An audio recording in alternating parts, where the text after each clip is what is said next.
그러니까 나 봐서라도 저 무슨 사이야? 내가 많이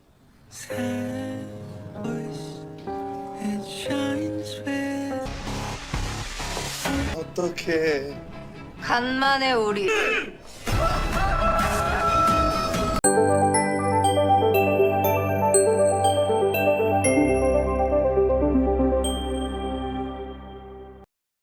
Setelah Jumun meminta para guru masuk ke dalam, Haesong mempertanyakan bagaimana Myungju bisa keluar dan berada di sana. Namun, ia menyimpan keraguan itu dalam hati dan tidak menanyakannya secara langsung. Myungju malah mengalihkan pembicaraan dengan membahas cerita horor keempat yang tertulis dalam buku catatan milik ayah Haesong.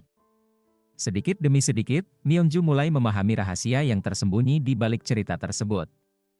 Ia juga mengetahui Haesong memasang GPS di mobilnya. Pada akhirnya, Myungju mengejek Haesong dan meminta agar mereka tidak pernah bertemu lagi, lalu pergi dari tempat itu.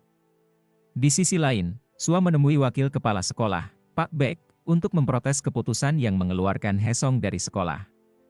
Namun, mereka tidak bisa berbuat apa-apa karena keputusan tersebut berasal dari perintah langsung Myungju, pimpinan sekolah. Meski Sua tetap bersikeras membela Haesong, ia akhirnya dibentak oleh Pak Baek dan diperintahkan untuk mematuhi keputusan tersebut. Di kelas, Haesong mulai membereskan barang-barangnya. Kejadian ini membuat para murid lain bertanya-tanya tentang apa sebenarnya kesalahan Haesong hingga ia dikeluarkan. Mereka pun berencana untuk menemui Myungju, tetapi Haesong melarang mereka dan memilih pergi dengan tenang. Sementara itu, di kantor Bin, Pak An menduga bahwa Direktur Kim adalah orang yang membantu Myungju keluar. Dugaan ini membuat tim Bin semakin resah karena mereka khawatir tidak bisa melanjutkan misi setelah Haesong dikeluarkan dari sekolah. Namun, Haesong tidak menyerah dan mengusulkan untuk mencari cara lain agar misi terakhir ayahnya tetap bisa dilanjutkan. Pak An menyetujui usul Haesong, mengingat tujuan utama misi mereka adalah menemukan emas yang hilang, bukan semata-mata mempertahankan posisi Haesong di sekolah. Di tengah pembicaraan, tiba-tiba tim internal Bin melakukan penggeledahan di kantor tim 4. Pak An berusaha menahan tindakan tersebut, tetapi mereka menemukan sejumlah uang yang dicurigai sebagai uang suap.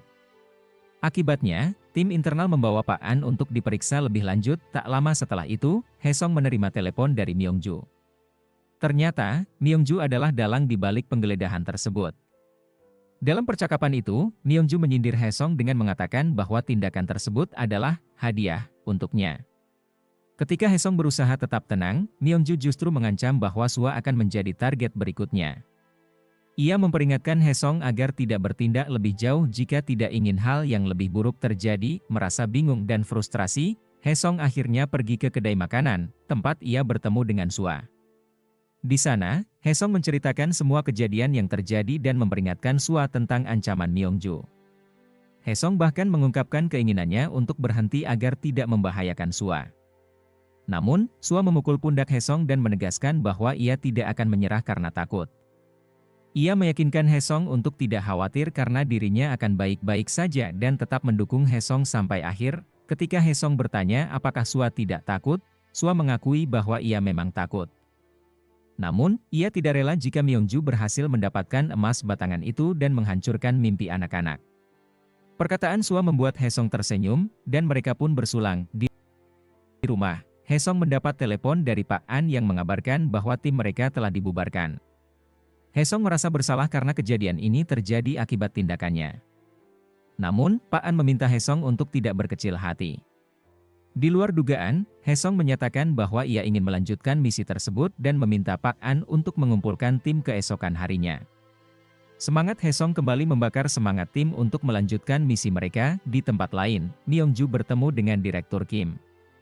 Ternyata benar, Direktur Kim adalah orang yang membantu Myungju keluar. Namun, karena merasa berjasa, Direktur Kim meminta Myungju untuk tunduk padanya. Permintaan itu membuat Myungju jengkel. Ia pun menyuruh Jumun untuk bertindak. Jumun langsung mencekik leher Direktur Kim, sementara Myungju memperingatkan Direktur Kim agar tidak membantah dan hanya menuruti perintahnya. Merasa terancam, Direktur Kim akhirnya tidak bisa berkata apa-apa. Kembali di rumah Haesong, para anggota Bin berkumpul untuk membahas buku catatan OSIS yang diberikan Sua saat mereka bertemu di kedai makanan. Buku itu ternyata dibuat oleh ayah Haesong ketika ia masih menjadi penasihat OSIS. Ketika membacanya, Haesong menemukan satu cerita yang menarik, cerita hantu keempat. Yang mengejutkan, cerita hantu tersebut ternyata adalah petunjuk yang ditinggalkan oleh ayahnya untuk mencegah Myongju mendapatkan emas batangan yang mereka cari. Haesong menjelaskan bahwa kunci untuk menemukan emas batangan tersebut terletak pada ungkapan kata tertentu. Mereka pun mulai membahas makna dari ungkapan itu dan akhirnya menemukan petunjuk yang berkaitan dengan cerita keempat. Namun, untuk mengungkap lebih lanjut, Haesong harus kembali ke sekolah. Sayangnya, ia sudah dikeluarkan. Meski begitu, Haesong hanya tersenyum dan tetap pergi ke sekolah dengan menyamar sebagai pengantar makanan. Penyamaran itu membuat Sua terkejut saat ia menyadari bahwa pengantar makanan tersebut adalah Haesong. Sua merasa khawatir Haesong akan ketahuan oleh Myongju, tetapi Haesong meyakinkannya bahwa ia harus memeriksa sesuatu. Dengan bantuan Sua, Haesong mengecek patung Biomongun dan berhasil menemukan sesuatu yang mencurigakan. Namun, tiba-tiba Pak Baek datang, dan rencana mereka pun gagal. Nyaris ketahuan, Haesong berhasil kabur berkat pertolongan Sua.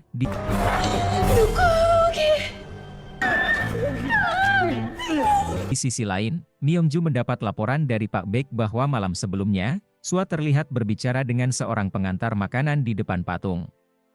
Hal ini membuat Myongju penasaran, dan ia memeriksa rekaman CCTV. Dari rekaman tersebut, ia berhasil membongkar penyamaran Haesong. Myongju kemudian memerintahkan Jemun untuk mengirimkan hadiah. Kedua, keesokan harinya, sekolah digemparkan oleh pesan anonim yang menyebarkan rumor tentang seorang guru yang berpacaran dengan muridnya. Pesan itu juga memuat foto pertemuan Sua dan Haesong di kedai makanan. Melihat hal ini, Myongju tertawa puas, merasa rencananya berjalan lancar di dalam kelas. Saat Sua sedang mengajar, para murid mulai bertanya tentang kebenaran rumor tersebut. Tepat pada saat itu, Jemun datang dan memintanya untuk bertemu dengan Myongju.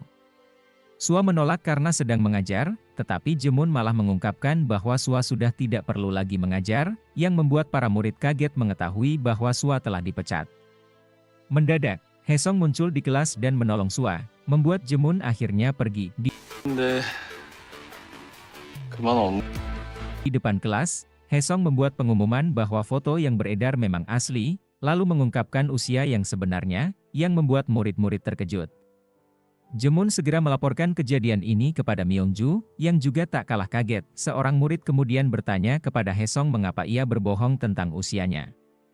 Ketika Haesong hendak mengungkapkan jati dirinya yang sebenarnya, Sua dan Yujung melarangnya, sehingga ia terpaksa kembali berbohong dengan alasan ia tidak lulus pendidikan dasar. Domin pun bertanya tentang hubungan antara Sua dan Haesong. Di hadapan seluruh kelas, Haesong menyatakan perasaannya bahwa ia menyukai Sua, yang langsung membuat kelas heboh.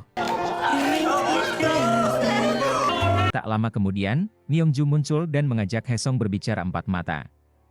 Haesong mengatakan bahwa kini giliran dirinya yang akan bertindak, dan meminta Myongju untuk menantikan langkahnya. Hal ini membuat Myongju kesal, karena ia tidak menyangka Haesong bisa kembali ke sekolah begitu cepat. Jemun menduga ada informasi yang bocor, tetapi Myongju merasa itu tidak mungkin, karena hanya ia dan Jemun yang tahu soal foto-foto tersebut. Myongju kemudian teringat bahwa Yena pernah masuk ke ruangannya dan melihat tabletnya. Di tempat lain, Haesong menemui Yena dan berterima kasih atas bantuannya. Dalam kilas balik, diperlihatkan bahwa Yena menelepon Haesong pagi itu dan memberikan informasi mengenai rencana ibunya dan ia membantu Haesong menyelinap kembali ke sekolah. Kembali ke masa sekarang, Yena bertanya kepada Haesong apakah alasan ia kembali ke sekolah berkaitan dengan ibunya. Haesong tidak memberikan jawaban langsung, tetapi berjanji akan memberitahunya nanti. Sementara itu, Myongju menanyakan alasan Yena membantu Haesong. Merasa kesal, Myongju akhirnya menyuruh Yena belajar ke luar negeri dan memerintahkan Jemun untuk segera menemukan emas batangan yang tersembunyi, bahkan jika itu berarti harus menggeledah seluruh gedung utama.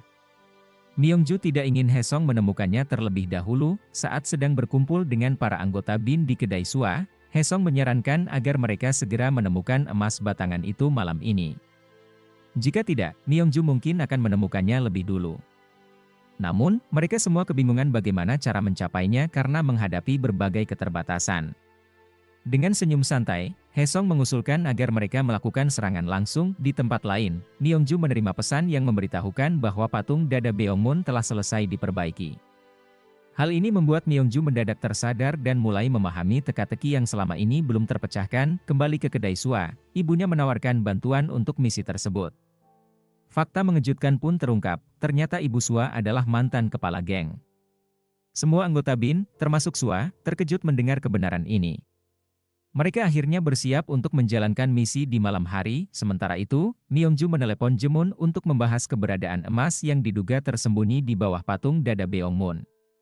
Ketika Myongju hendak memeriksa patung tersebut, ibu Sua dan anggota gengnya tiba-tiba muncul di sekolah.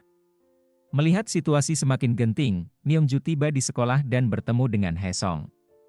Namun, Haesong melarangnya masuk, dengan alasan bahwa saat ini sekolah sedang diawasi karena ada mata-mata dari Korea Utara. Myongju yang tidak percaya segera mencoba menghubungi Direktur Kim.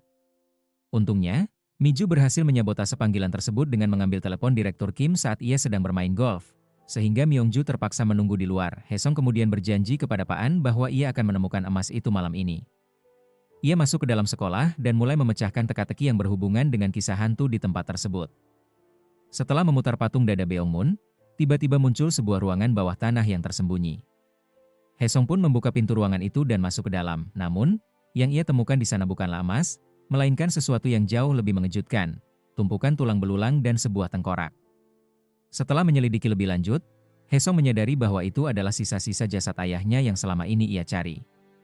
Kesedihan menyelimuti Haesong, karena meskipun ia akhirnya menemukan ayahnya, tetapi ayahnya sudah dalam keadaan meninggal.